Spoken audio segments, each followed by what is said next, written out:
Bueno, muy buenos días, Socorrito querida, y todos los que nos ayudan, se pasan por acá escuchando.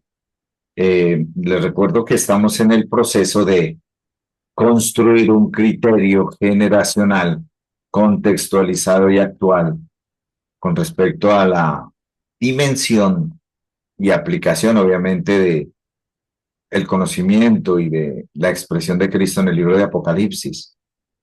Recordemos que este ha sido uno, tal vez uno de los libros más malinterpretados, pero tal vez Socorrito también el más malinterpretado. Y por eso, pues, lo que nosotros queremos es poder, pues, uno, facilitar a los que eh, quieran y dispongan de su tiempo, de sus recursos también intelectuales y académicos, pues una contextualización y una interpretación alejada del común denominador que lastimosamente entendemos no ha sido y no ha producido tampoco entendimiento, no ha producido tampoco eh, muchas claridades con respecto a lo que es hoy o ha sido generacionalmente a partir del primer siglo hacia acá la expresión y la manifestación de Cristo. Por eso, a veces, pues como una autocrítica, Socorrito, decimos que llevamos 1700 años de oscurantismo cristológico. Tenemos 1700 años de religión, de denominacionalismo. Tenemos 1700 años de iglesismo. Y dentro de esos 1700 años, solamente chispazos, algunas explosiones de conocimiento generacional, que en el peor de los casos, mi querida Socorro, esas expresiones nunca han podido superar una generación o pasar a la siguiente generación. De tal manera que pues lo que vamos a hacer o lo que estamos haciendo aquí es eh,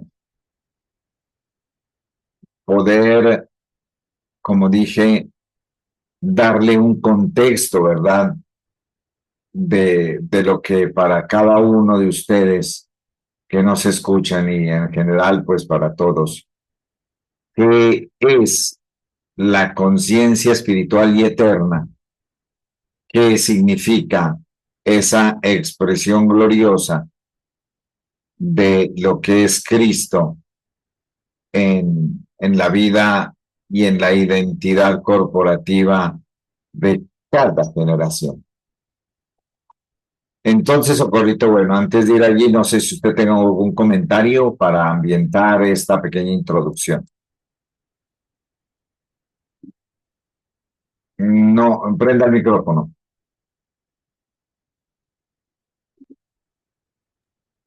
Pastor, decir que tenemos que, como generación, quitar ese velo de lo que era Apocalipsis, Sí, porque, porque es que nos tenían con un miedo terrible que no lo podíamos ni siquiera leer. Mucha gente uno le pregunta, ¿has leído Apocalipsis? Uy, no, no, a mí me da miedo leer ese libro. Imagínense, es que uno miedo. Pero porque estamos la mayoría de personas en tinieblas, prácticamente en tinieblas con respecto al libro de Apocalipsis. Y saber que es toda la revelación de Cristo, imagínense, y nosotros teniéndole miedo.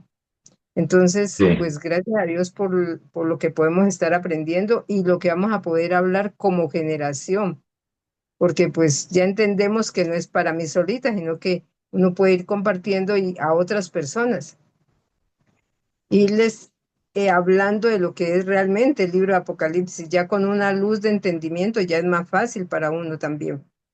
Eso sería lo que...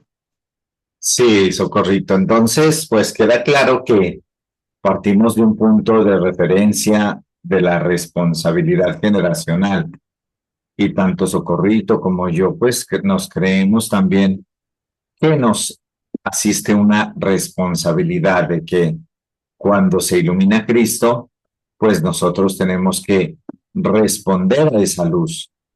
Esta generación necesita esa iluminación del entendimiento. Así que permítame, voy a ir inmediatamente pues al texto aquí donde estamos para continuar señalando estos puntos de anclaje.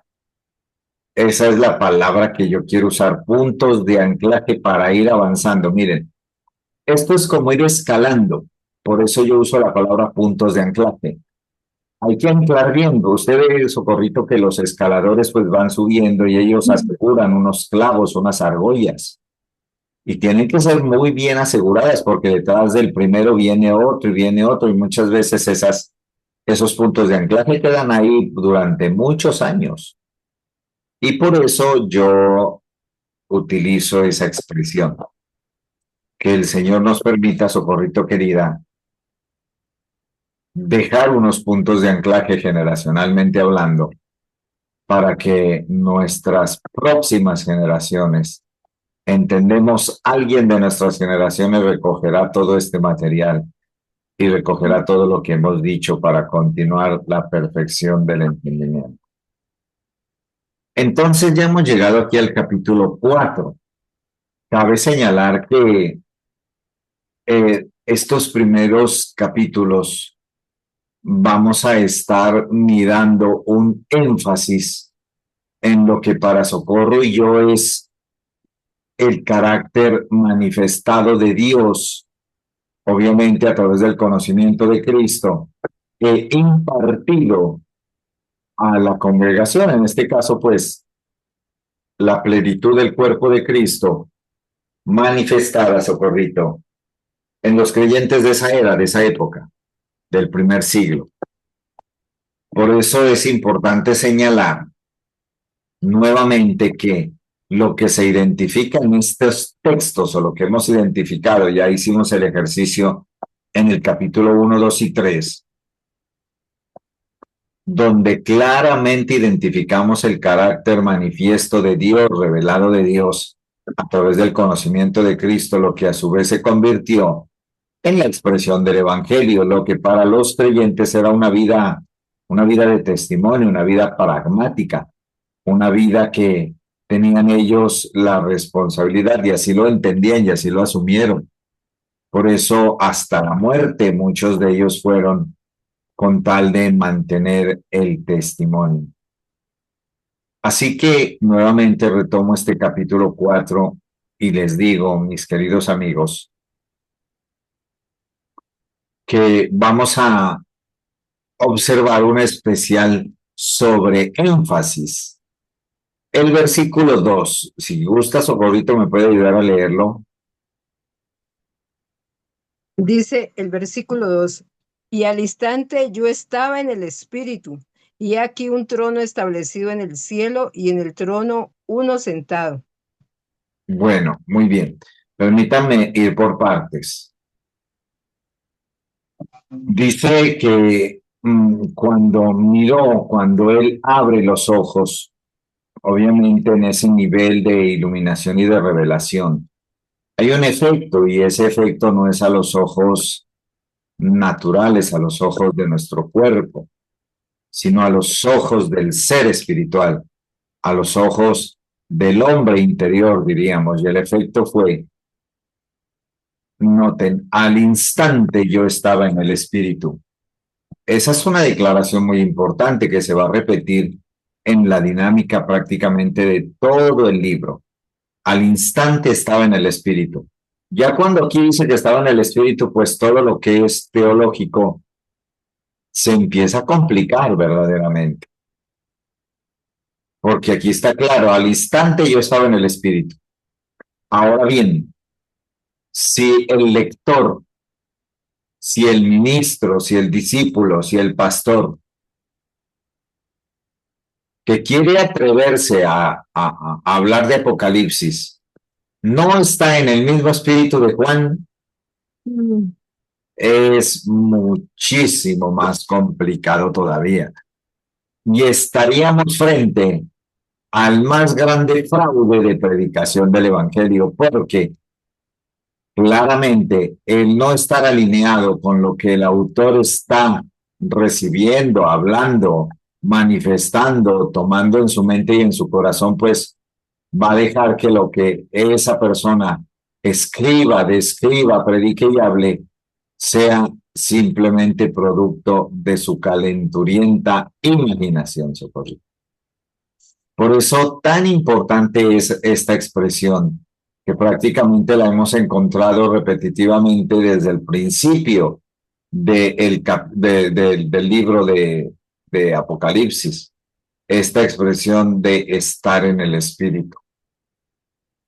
Mucho se puede decir, algunos han tratado de explicar que fue un éxtasis, que fue una visión, que fue algo como dicen las religiones orientales, una proyección astral, un desdoblamiento del cuerpo espiritual o del cuerpo astral, como dicen algunas religiones y algunos dogmas basados en lo oriental. Yo quiero quitarle ese manto de misticismo a esta expresión, Socorrito. Yo estaba en el espíritu, no es otra cosa que decir. Yo entendí que en ese momento yo, Juan, no era Juan, sino que yo, Juan, estaba en la mente de Cristo como una plataforma a partir de la cual se puede discernir todo lo que el Padre quiera mostrar. Yo estaba en el espíritu. Luego dice, y he aquí, trono establecido en el cielo. Aquí hay dos connotaciones. Obviamente la connotación del trono, que nos habla de la autoridad, que nos habla de ley, de reino, obviamente, de una representación. El trono de un rey siempre va a representar la autoridad del mismo, la esencia del rey, que es la esencia, pues prácticamente del reino. Aquí dice claramente que había un trono establecido en el cielo. También pensar en términos de ubicación podría resultar peligroso, podría resultar no acorde a lo que Juan de Patmos está describiendo. Recordemos que él claramente está diciendo que estaba en el Espíritu. Por lo tanto, el cielo, desde el Espíritu o desde la conciencia de Cristo, jamás y nunca puede ser el cielo desde mi conciencia humana o desde mi ubicación geográfico-espacial. Cuando yo me ubico geográficamente, pues obviamente mis sentidos responden a una serie de factores externos. Viento, sol, si está de día, si está de noche, inclusive las leyes que operan en el planeta Tierra, pues prácticamente me van a impedir cualquier tipo de discernimiento espiritual. Por eso nuevamente decir que la clave para entender todo esto es estar en el Espíritu. Esto es, estoy en Cristo, desde la mente de Cristo, por la mente de Cristo. De tal manera que esa mente de Cristo me permite comprender, entender y conocer todo lo que es conforme a la voluntad de Dios. Voy a hacer una pausa, Socorrito. ¿Usted desea preguntar o decir algo? No, señor. Bueno, Voy entendiendo. entonces un trono establecido en el cielo y en el trono uno sentado, pues simplemente habla de una figura profética, escatológica, acerca de la consumación del cumplimiento profético de Dios con respecto al reino de Israel, porque ya había uno sentado en el trono, y recuerden que no era el trono de Israel, era un trono en el cielo, o sea, esto sobrepasaba amplísimamente cualquier configuración de diseño humano, cualquier configuración de hombre, de gobierno, de política, de autoridad humana. Lo sobrepasa esta expresión cuando habla de que en el trono que se había establecido en el cielo, esto es, desde y en la misma eternidad donde Dios quiere que nosotros permanezcamos. Desde allí dice Juan que miró uno que estaba sentado en ese trono. Muy bien, Socorrito, síganos leyendo el 3, por favor. Y el 4.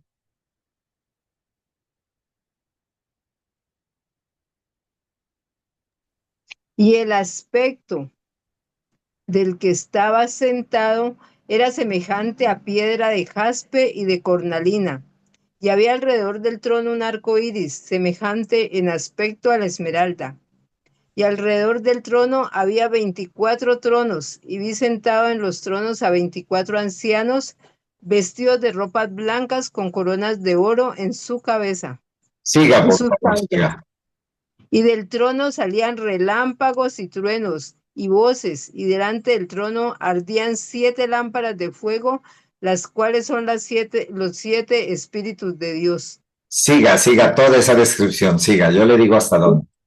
Y delante del trono había como un mar de vidrio semejante al cristal, y junto al trono y alrededor del trono 4 seres vivientes llenos de ojos delante y detrás. Hasta allí, Socorrito. Entonces, note esto.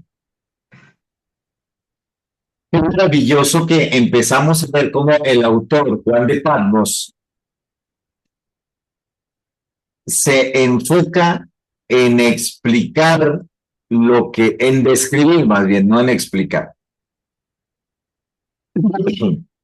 en describir lo que está viendo. Y para el autor, Juan de Patmos, Socorrito, lo más importante en estos primeros párrafos es ese trono y a quien estaba sentado allí. Entonces, note esto. Como Juan está en el Espíritu, eso está claro.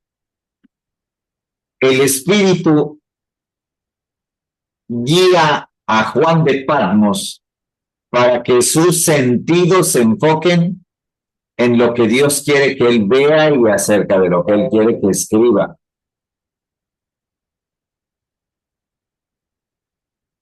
Por eso empieza diciendo, y al instante que estaba en el Espíritu vio el trono y el aspecto del que estaba en el trono sentado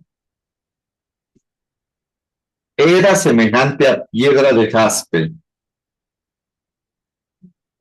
Aquí hay unas palabras de pronto que no se pueden entender, inclusive elementos y piedras especiales, geológicamente hablando, cuyo estudio y comparación también, Socorrito, nos va a llevar a entender algo mayor del carácter de Cristo. Así que le voy a dejar una cortita actividad.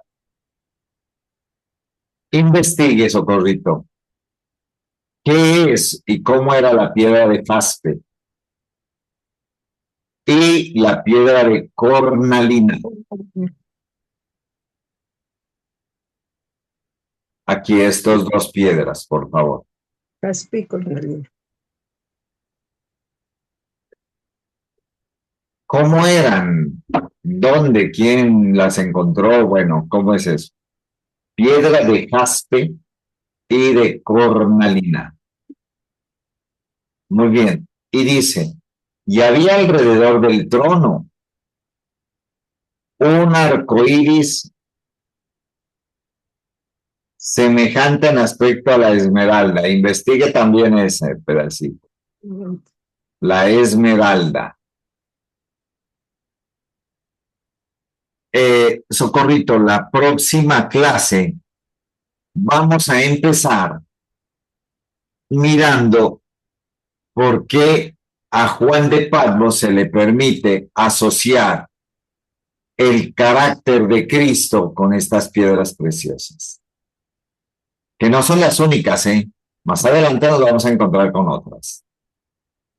Así que aquí está clarísimo que al estar Juan de Patmos en el Espíritu, Entonces su vista, sus oídos, todo lo que diríamos, Socorrito, los sentidos son enfocados, son controlados por esa maravillosa autoridad del Espíritu de Cristo. Por eso Juan dice que estaba en el Espíritu y en el Espíritu del trono y empieza a describir una serie de elementos que lo constituyen. Pero nosotros hoy entendemos que esa descripción que hace Juan de Patmos con respecto a la autoridad de quien estaba en el trono no es otra cosa que un cifrado para esa generación acerca de la voluntad de Dios en cuanto a la expresión del carácter de Cristo. O sea, cómo Dios el Padre quería que esa generación, entendiendo esto, Esmeralda, Aspe y Cornalina, entendieran que ellos estaban configurados y Dios los miraba como estas piedras preciosas, lo cual les hubiese facilitado un montón la expresión espiritual en ese tiempo tan convulsionado. Muy bien, Socorro, te voy a dejar ahí porque ya estamos al límite del tiempo. Bueno, mi pastor. Bueno, algún comentario, O sea, Socorrito, pregunta, ya inquietud? estamos al límite del tiempo. ¿Cómo dice? No, pastor, entender, por ejemplo, lo que usted está diciendo de las piedras, que eran como un carácter de Cristo, el carácter de Cristo, eso impacta o lo impacta a uno porque, pues yo me imaginaba era como un piso, como algo así, pero mire, ay, no, no, no, pastor, Claro, tinieblas severas, acuérdese que el libro de Apocalipsis desde el principio nos dice para qué es. claro, es la La revelación de, revelación de Jesucristo, así que no podemos perdernos de vista ahí. ajá, Cuando habla de ah, piedras, de trompetas, de copas, de la ira, de sellos, ¿de qué va a hablar? de Cristo. Del carácter de Cristo. Ujú, Cuando habla de puertas, de perlas, bueno, entre otra serie de cosas que vamos a ver ahí, ¿de qué habla? Del de carácter de Cristo. Cristo. No, qué bonito, ¿no? Sí, está muy, imagínense. Sí, entonces, Socorrito querida, ahí tenemos esa pequeña consulta nomás para Bueno, poderla hacer y con eso ambientamos nuestra sesión del próximo sábado. ok, mi pastor, listo. Ujú. Bueno, mi querida Socorrito, gracias por la atención prestada, gracias a todos ustedes también que se dan una vuelta por acá y nos dejan su like, su comentario. Feliz resto de día para todos, hasta luego. Hasta luego.